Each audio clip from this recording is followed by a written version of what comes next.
अगर आपको comic books पसंद है तो मुमकिन है आपने नील गेमैन की द सैंडमैन के बारे में कुछ ना कुछ जरूर सुना होगा और ये भी सुना होगा कि इसने लिटरेचर के खास जॉनर पर कितना बड़ा असर डाला है। इस कॉमिक बुक सीरीज पे आधारित नेटफ्लिक्स शो द सैंडमैन एक तरह का मॉडर्न मिथोलॉजी के खजाने के बक्से जैसा है जिसमें दुनिया भर के मिथोस को एक साथ जोड़ दिया गया है। तो चलिए इस हफ्ते सेकेंड सीजन के आने से पहले फर्स्ट सीजन का एक छोटा सा रिकैप कर लिया जाए ताकि फाइनल सीजन से क्या उम्मीद रखनी चाहिए इसका अंदाजा मिल जाए। ऐसे ही दूसरे वीडियोस देखने के लिए और हमसे जुड़े रहने के लिए चैनल को सब्सक्राइब कीजिए और वीडियो को लाइक और शेयर करना ना भूलें। Thank you. और एक ह्यूज स्पॉइलर वार्निंग के साथ लेट्स मूव ऑन। रिकैप की बात शुरू करने से पहले थोड़ा एंडलेस के बारे में जान लेना जरूरी है। डीसी कॉमिक्स के यूनिवर्स में एंडलेस 7 शुरुआती तत्वों के रूप है जो नेचर के सबसे बेसिक और एब्स्ट्रैक्ट इमोशंस और आइडियाज को दिखाते हैं। इनका जन्म नाइट और टाइम से हुआ था। ये 7 भाई बहन हैं, डेथ, डेस्टिनी, ड्रीम, डिस्ट्रक्शन जिसे लोग प्रोडिगल भी कहते हैं, डिस्पेयर, डिजायर और डेलीरियम। ये सभी किसी भी देवताओं से भी ज्यादा प्राचीन है। हर एक एंडलेस का अपना एक अलग वर्ल्ड होता है जिसका वो पूरा कंट्रोल रखता है और ये एक दूसरे के काम में दखल नहीं देते। इनमें से डिस्ट्रक्शन ने अपना रोल छोड़ दिया था क्योंकि उसे लगता था कि उसके काम का कोई मतलब नहीं रहा और डेलीरियम पहले डिलाइट हुआ करती थी। द सैंडमैन मेनली फोकस करता है ड्रीम पर जिसका असली नाम है मॉर्फियस। उसका काम होता है सपनों और नाइटमेयर्स को कंट्रोल करना, ना सिर्फ एक दुनिया के बल्कि पूरे मल्टीवर्स के भी। मॉर्फियस काफी अकेला और थोड़ा एरोगेंट टाइप का इंसान है जो मॉडल्स को समझने में काफी स्ट्रगल करता है। उसकी मदद करती है लूसियन जो ड्रीमिंग की लाइब्रेरियन है। वो हमेशा चीजों का हिसाब रखती है और उसके काम में सपोर्ट करती है। नेटफ्लिक्स का पहला सीजन द सैंडमैन की पहली 2 बुक्स को अडॉप्ट करता है, प्रील्यूड्स एंड नॉक्ट्यून्स और द डॉल्स हाउस। कहानी शुरू होती 1916 में जब मॉर्फियस अपनी दुनिया ड्रीमिंग से निकलता है एक भटकते हुए नाइटमेयर को यानी द कोरिंथियन को ढूंढने के लिए। उसी वक्त इंग्लैंड में एक अमीर ऑकल्टिस्ट रॉड्रिक बर्जेस डेथ को बुलाने की कोशिश करता है ताकि अपने बड़े बेटे रैंडल को वापस जिंदा कर सके जो पहली वर्ल्ड वॉर में मर गया था। इस रिचुअल के लिए वो मैगडेलेन ग्रिमोयर का इस्तेमाल करता है लेकिन डेथ की जगह गलती से ड्रीम आ जाता है।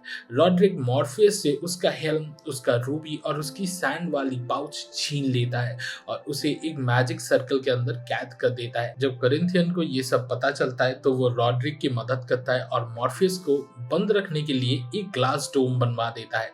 मॉर्फियस के कैद होते ही दुनिया भर में एक अजीब बीमारी फैल जाती है, स्लीप सिकनेस। इसी एपिडेमिक का शिकार बनती है यूनिटी किंकेड जो आगे जाके कहानी में काफी इंपॉर्टेंट रोल प्ले करेगी। रॉड्रिक ड्रीम से कुछ भी बुलवाने की कोशिश करता है लेकिन ड्रीम एक शब्द भी नहीं बोलता। रॉड्रिक का छोटा बेटा एलेक्स अपने बाप को इम्प्रेस करने की कोशिश में ड्रीम के रेवन जेसमी को मार डालता है। जब रॉड्रिक अपने मिस्ट्रेस एथेल क्रिप्स से कहता है कि वो अपने होने वाले बच्चे का अबॉर्शन कर ले तो एथेल गुस्से में उसके 3 चुराए गए आइटम्स यानी कि सैंडमैन की हेल्म, रूबी और सैंड पाउच लेकर चली जाती है। कुछ सालों बाद रॉड्रिक का अपने ही बेटे एलेक्स से टकराव होता है जिसमें एलेक्स उसे धक्का दे देता है और रॉड्रिक की मौत हो जाती है। आज के समय यानी 2021 में बूढ़े हो चुके एलेक्स और उसका पार्टनर पॉल अब भी मॉर्फियस को बंद करके रखते हैं अपना फायदा करने की कोशिश में। लेकिन एक दिन पॉल रिचुअल सर्कल में गलती कर देता है और डोम के बाहर जो गार्ड होता है वो सो जाता है। ड्रीम उसके सपने में घुस जाता है और वहां से भाग जाता है। अपना बदला लेने के लिए मॉर्फियस बूढ़े एलेक्स को हमेशा के लिए सुला देता है। फिर वो वापस ड्रीमिंग में जाता है लेकिन उसकी दुनिया पूरी तरह से बिखर गई होती है। लोग उसे छोड़ चुके होते हैं, सिर्फ लूसियन उसका इंतजार कर रही होती है। मॉर्फियस अपने रेल्म को दोबारा बनाने की कोशिश करता है लेकिन उसे महसूस होता है कि वो अभी बहुत ही कमजोर है। अपने तीनों चीजें यानी हेल्प, रूबी और सैंड पाउच वापस पाए बिना वो कुछ नहीं कर सकता। वो फिर फेट सिस्टर्स से मदद मांगता है लेकिन उनसे जवाब पाने के लिए उसे कुछ बहुत ही वैल्यूएबल चढ़ावा देना पड़ेगा, एक ऐसी चीज जो उसने खुद बनाई हो, एक एलिमेंटल क्रिएशन। मॉर्फियस अपने साथी विवियन के साथ हाउस ऑफ सीक्रेट्स और हाउस ऑफ मिस्ट्रीज जाता है जहां उसकी मुलाकात होती है केन और एबल से, वही बिब्लिकल भाई जिनके बीच हमेशा एक वायलेंस साइकिल चलता रहता है। हर बार केन अपने भाई एबल को मार देता है और वो फिर जिंदा हो जाता है। दोनों भाइयों के गार्गल दोस्त ग्रेगरी को मॉर्फियस चढ़ावे के तौर पर इस्तेमाल करने के लिए मजबूर करता है। फेट सिस्टर्स फिर उसे बताती है कि उसका हेल्म एक एमुलेट ऑफ प्रोटेक्शन के बदले ट्रेड हो गया है। रूबी अब एक माँ ने अपने बेटे को दे दिया है और उसकी सैंड पाउच अब एक ऑकल्ट डिटेक्टिव के पास है जिसका नाम है जोहाना कॉन्स्टेंटीन। ग्रेगरी के गम को कम करने के लिए मॉर्फियस केन और एबल को एक नया गारगोयल देता है जिसका नाम है गोल्डी। शायद वो ग्रेगरी का ही पुनर्जन्म हो। दूसरी तरफ जैसे ही कोरिंथियन को पता चलता है कि मॉर्फियस अब मॉर्टल दुनिया से निकल चुका है, वो सीधा एथल क्रिप्स के पास जाने का फैसला करता है। वहां जाके ये सच सामने आता है कि एथल ने न सिर्फ एमुलेट ऑफ प्रोटेक्शन का इस्तेमाल करके अपनी जिंदगी लंबी कर ली है, बल्कि पाउच बेचकर और रूबी के इस्तेमाल से अपने लिए काफी पैसे भी कमा लिए हैं। कोरिंथियन उसे धमकाने की कोशिश करता है और मॉर्फियस के वापस आने की चेतावनी देता है, लेकिन एमुलेट की पावर से वो खुद ही चूर चूर हो जाता है। वो सीधा ड्रीमिंग में जा पहुंचता है जहां वो दोबारा जिंदा हो जाता है। फिर पता चलता है कि एथल का पागल बेटा जॉन डी, जो असली में एक साइकोटिक क्रिमिनल बन चुका है, उस रूबी के असर से पूरा पागल हो गया था। उसने रूबी का इस्तेमाल करके लोगों को मार डाला था, इसलिए एथल ने उसे एक मेंटल असाइलम में बंद करवा दिया और वो रूबी उससे दूर रखने लगी। मॉर्फियस लंदन जाता है जोहाना कॉन्स्टेंटीन से मिलने के लिए, जो उस वक्त एक डीमन का एक्सोर्सिज्म कर रही होती है। लूसियन, जो मॉर्फियस के लिए चिंतित होती है, एक रेवन भेजती है जिसका नाम होता है मैथ्यू, ताकि वो अपने मास्टर की मदद कर सके। मॉर्फियस कॉन्स्टेंटीन के अंदर छुपे उसके दर्द को समझने लगता है। वो बार बार एक बच्ची एस्ट्रोलॉग की यादें देखती रहती है जिसे वो बचा नहीं पाई थी और जो हेल में चली गई थी। कॉन्स्टेंटीन अपने पुराने दर्द का सामना करती है जब उसकी एक्स गर्लफ्रेंड रेचल सामने आती है जिसे उसने छोड़ दिया था। तब से रेचल मॉर्फियस की सैंड पाउच के सपनों के नशे में डूब गई थी। मॉर्फियस पाउच वापस ले लेता है, कॉन्स्टेंटीन के रिक्वेस्ट पर रेचल को मुक्ति देता है, उससे एक आखिरी ख्वाब दिखाता है जिसमें वो और कॉन्स्टेंटीन एक साथ खुश है।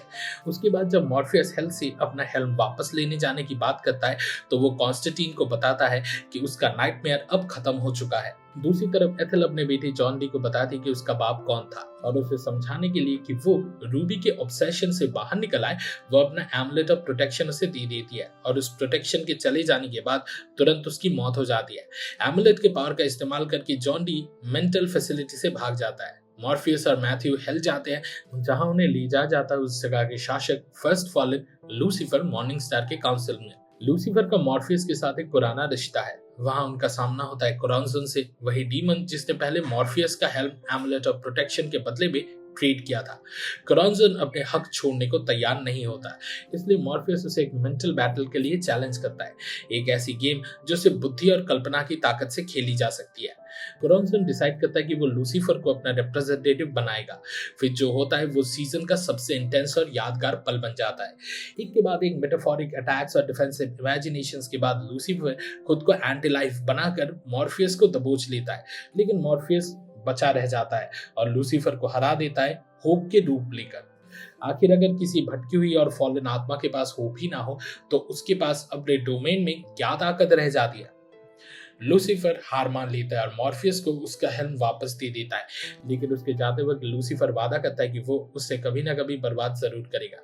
इसी दौरान जॉन डी एक काइंड और रोजमेरी से लिफ्ट लेता है जो उसे उस जगह ले जा रही होती है जहां रूबी छुपा है।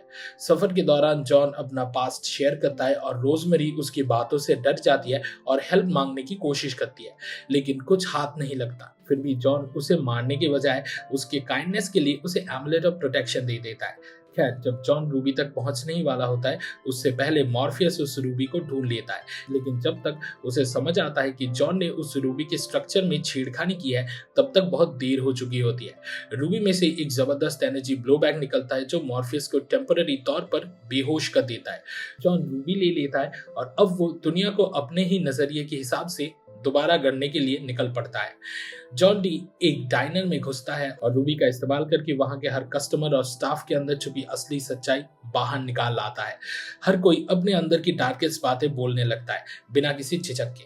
धीरे धीरे डाइनर एक ऐसी जगह बन जाती है जो बाहर बर्बाद हो चुकी दुनिया का एक छोटा मॉडल लगता है, जहां लोग अपने गुस्से, जलन और असलियत में इतने डूब जाते हैं कि या तो एक दूसरे को मार डालते हैं या खुद को खत्म कर देते हैं।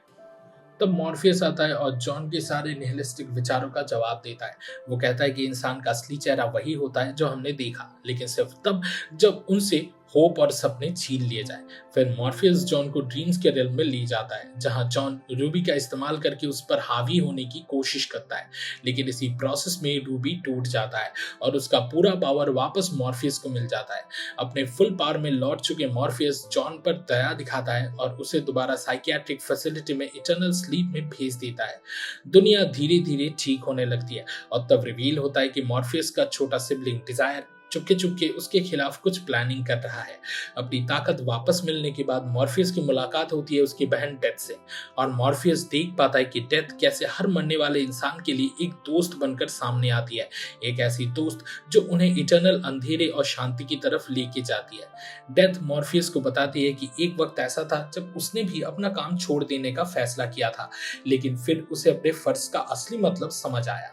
मॉर्टल्स, इंसान जितना उसे चाहते हैं, डेथ को भी उनकी जरूरत उतनी ही होती है। डेथ की इस बात से प्रभावित होकर मॉर्फियस डिसाइड करता है कि वो भी अपने फर्ज को पूरी ईमानदारी से निभाएगा ताकि उसे भी एक नया मकसद मिल सके। छठी एपिसोड एक और कहानी को परफेक्ट तरीके से दिखाता है, हॉब गैडलिन की कहानी। हॉब एक ऐसा इंसान है जो 14th सेंचुरी में एक टैवर्न में डेथ और ड्रीम से मिलता है। उसके जीने का जुनून देखकर ड्रीम डेथ से कहता है कि उसे मरने ना दे। तब से ड्रीम हर एक सदी में हॉब से मिलता है, सिर्फ ये देखने के लिए कि क्या वो अब भी अमर होने की इच्छा रखता है। हॉब की जिंदगी में कई उतार चढ़ाव आते हैं, लेकिन उसके जीने का जज्बा कभी कम नहीं होता।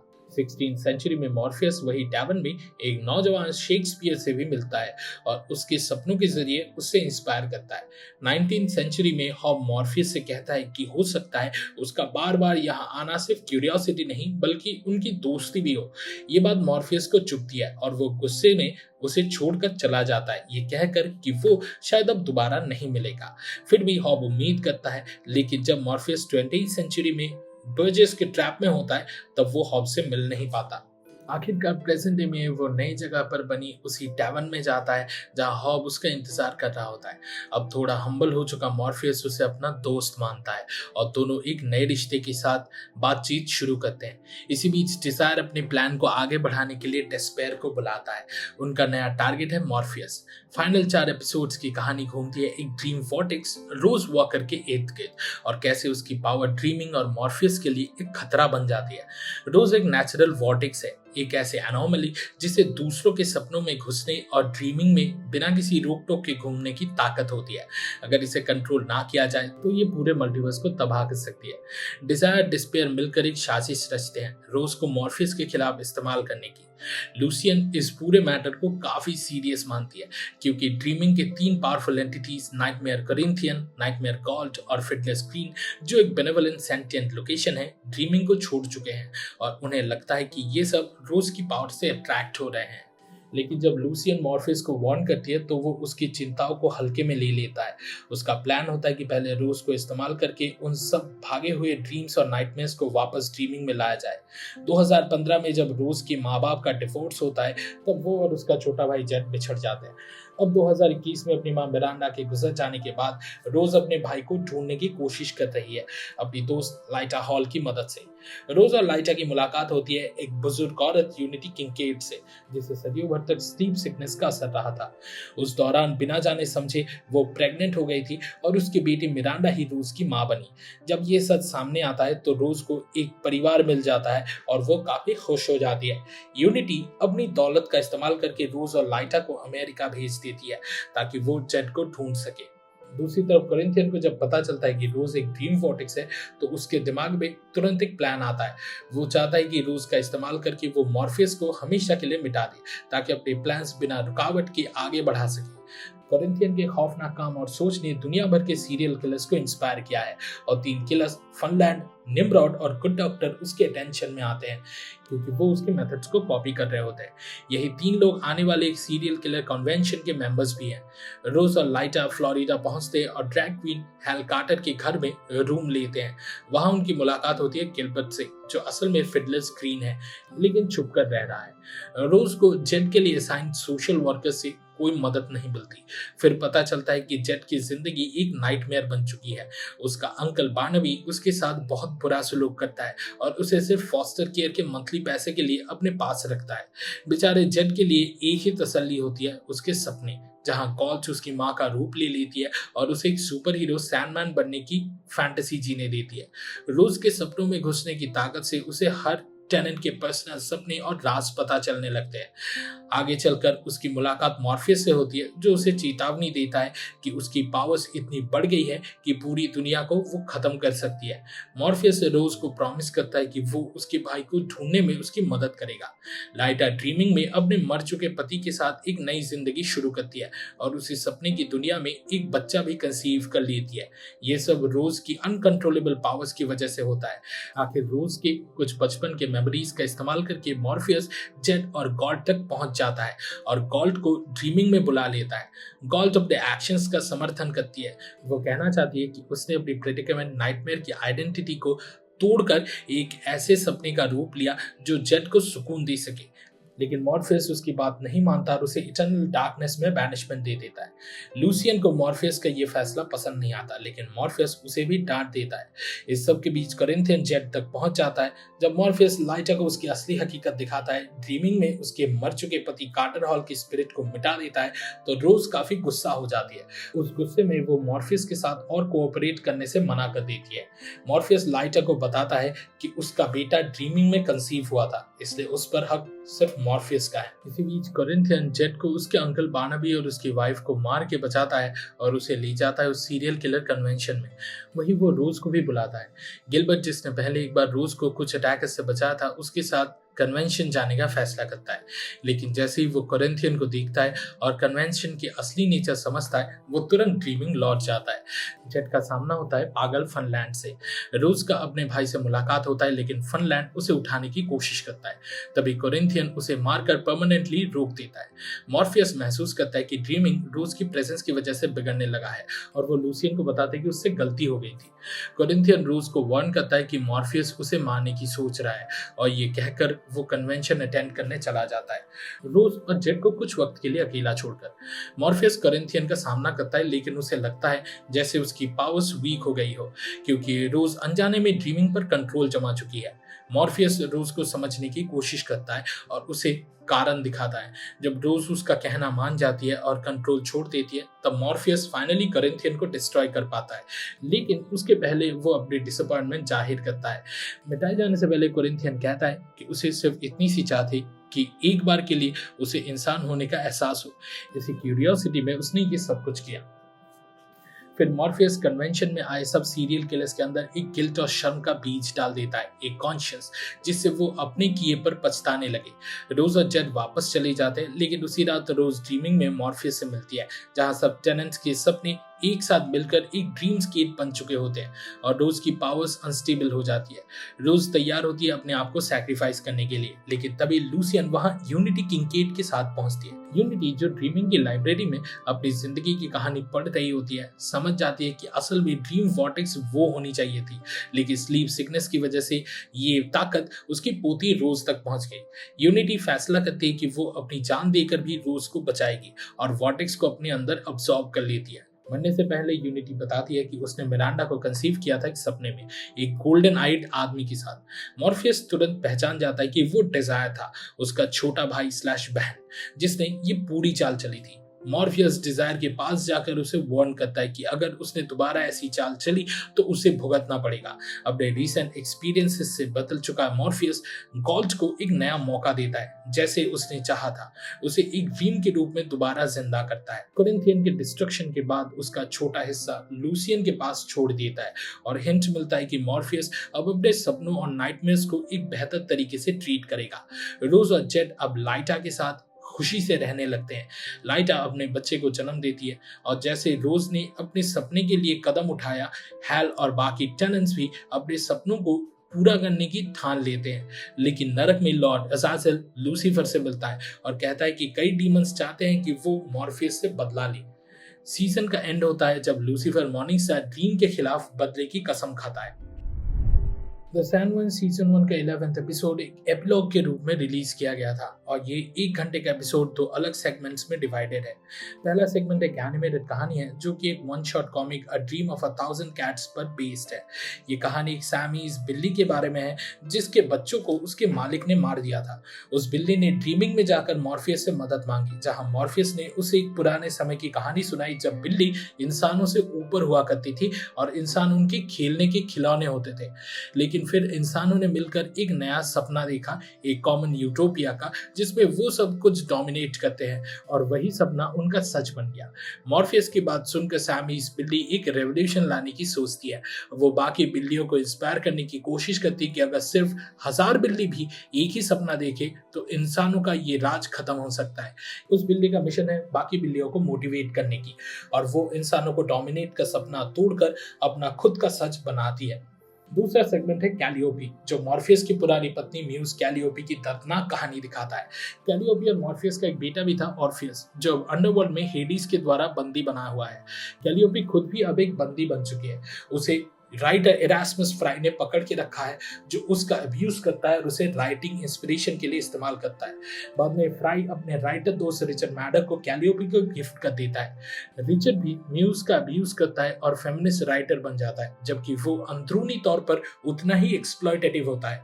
कैलियोपी फेट सिस्टर से मदद मांगती है, लेकिन वो बताती है कि मॉर्फियस उसकी हेल्प नहीं कर सकता क्योंकि उस वक्त वो खुद रॉड्रिक बर्जेस के ट्रैप में कैद था। लेकिन जैसे ही मॉर्फियस आजाद होता है, वो कैलियोपी के पास लौटता है और दोनों के बीच पैचअप होता है। कैलियोपी को छुड़ाने के लिए मॉर्फियस रिचर्ड मैडक को एक ऐसी मेंटल टॉर्चर देता है जिसमें उसके दिमाग में बिना रुके आइडियाज आने लगते हैं, एक बेकाबू फ्लड ऑफ इंस्पिरेशन, जिससे वो एकदम पागल ही हो जाता है। लेकिन कैलियोपी की रिक्वेस्ट पर मॉर्फियस उसे माफ कर देता है। कैलियोपी फाइनली डिसाइड करती है कि वो अपने घर लौट जाएगी और वहां जाकर म्यूज सिस्टर्स के लिए जो पुराने जुल्म भरे कानून है उन्हें बदलने की कोशिश करेगी। जाने से पहले वो मॉर्फियस से अलविदा कहती है, एक दर्द भरी लेकिन होपफुल विदाई। इस वीडियो को देखने के लिए शुक्रिया। द सैंडमैन सीजन 2 से आपके एक्सपेक्टेशंस के बारे में कमेंट सेक्शन में जरूर शेयर करें। सिनेमा सीरीज के वीकली डोज के लिए लाइक बटन दबाएं और हमारे चैनल को सब्सक्राइब करें। अगले वीडियो में मिलता है, फिलहाल के लिए signing off, good bye and I will be back.